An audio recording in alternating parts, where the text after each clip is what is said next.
పెళ్ళికి ముందు కూడా ఎగ్ ఫ్రీజింగ్ అనేది చేస్తారు అన్నట్టు విన్నా. సో అంటే అట్లా చేయించుకోవడం మంచిదే అంటారా?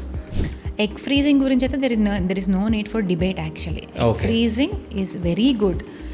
ఆడవాళ్ళకి ప్రత్యేకంగా నేనేం చెప్తానంటే, and young women who wanted to focus on their career and all, ఇప్పుడప్పుడే మేము పెళ్లి చేసుకోము, ఇంకా కొంచెం టైం తీసుకుంటాం, మా కెరియర్లో సెటిల్ అయిన తర్వాత చేసుకుంటాం అనేవాళ్ళు ఖచ్చితంగా ఎగ్ ఫ్రీజింగ్ చేసుకుంటే చాలా బాగుంటుంది వాళ్ళకి. ఇట్స్ లైక్ అన్ ఇన్సూరెన్స్ అనమాట. There is no debate. ఆ ఇష్యూలో డిబేటే అవసరం లేదు. ఇప్పుడు నాకు ఇద్దరు పాపలు ఉన్నారు. వాళ్ళు ఒకవేళ టైం తీసుకుని కెరీర్ ఫోకస్ చేస్తుంటే వాళ్ళకు కూడా నేను ఎగ్ ఫ్రీజింగ్ సజెస్ట్ చేస్తాను. ఎందుకంటే ఆడవాళ్ళకి ఏమవుతుందంటే Shiva, egg count and quality అనేది ఏజ్ పెరిగే కొద్ది తగ్గిపోతుంది. సపోజ్ మనం ఈ ఐవీఎఫ్ సక్సెస్ రేట్ చూసుకున్నా సరే, లెస్ దాన్ 35 ఏజ్ ఉన్న ఆడవాళ్ళకి success rates in IVF around 40-60% ఉంటాయి. 36లో 30-40% ఉంటాయి. 37లో 20-30% ఉంటాయి. అదే 40 క్రాస్ అయిన వాళ్ళకి 5-10% మాత్రమే ఉంటాయి. అంతమైనా. సో చూడు ఎందుకు తగ్గిపోతున్నాయి, because egg quality and count తగ్గిపోతూ ఉంటుంది. యాక్చువల్లీ ఆడవాళ్ళు ఏంటంటే ఒక నియమితమైన ఎగ్స్తోనే పుడతారు. లైక్ వాళ్ళు పుట్టినప్పుడు అరౌండ్ 7 మిలియన్ ఎగ్స్ అలా ఉంటాయన్నమాట.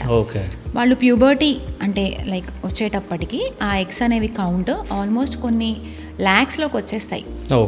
అండ్ లాస్ట్కి వాళ్ళు ఓవలేట్ అయ్యేది, వాళ్ళ లైఫ్ టైం ఓవలేట్ చేసేది ఓన్లీ 300-400 ఎగ్స్ ఉంటాయి. ఓకేనా. అండ్ ఒక ఇంట్రెస్టింగ్ స్టడీ ఏం చెప్పుదంటే, ఆడవాళ్ళు 30 years టచ్ అయ్యేటప్పటికి almost 88% of the eggs gets exhausted అంట. అంటే వాళ్ళకి ఉన్న కొన్ని ఎగ్సే ఉంటాయి వాళ్ళకి, అవి కూడా 35 క్రాస్ అయినాక ఫాస్ట్గా డిక్లైన్ అయిపోతాయి. సో ఇప్పుడు సపోజ్ ఒక female maybe she's not yet planning to marry, ఇంకా సరైన పార్ట్నర్ దొరకలేదు, లేకపోతే నా కెరియర్లో ఇంకా నేను ఎక్సెల్ అవ్వాలనుకుంటున్నాను, ఇంకా టైం తీసుకోవాలనుకుంటున్నాను అనుకునే వాళ్ళకి they cannot take time for ever. So 30s 32 దాటినాక ఇంకా 35 క్రాస్ అయినాక ఫాస్ట్గా పడిపోతుంది. సో ఇవాళ మనం సపోజ్ తను at the age of 28 egg freeze చేసుకుంది అనుకోండి, definitely the quality would be much better than an egg at the age of 35 కదా. So best time for freezing is actually 25-30 ఆ ఏజ్లో అనమాట. Actually best time for freezing of eggs. ఎందుకంటే ఆ టైంలో quality of the egg చాలా బాగుంటుంది. మనం ఎంతోమంది సెలబ్రిటీస్ని కూడా చూస్తున్నాం కదా, మెనీ పీపుల్ సెలబ్రిటీస్ లైక్ ఇప్పుడు ప్రియాంక చోప్రా కానీ, ఉపాసన కొనిదెల కానీ, they have already frozen their eggs.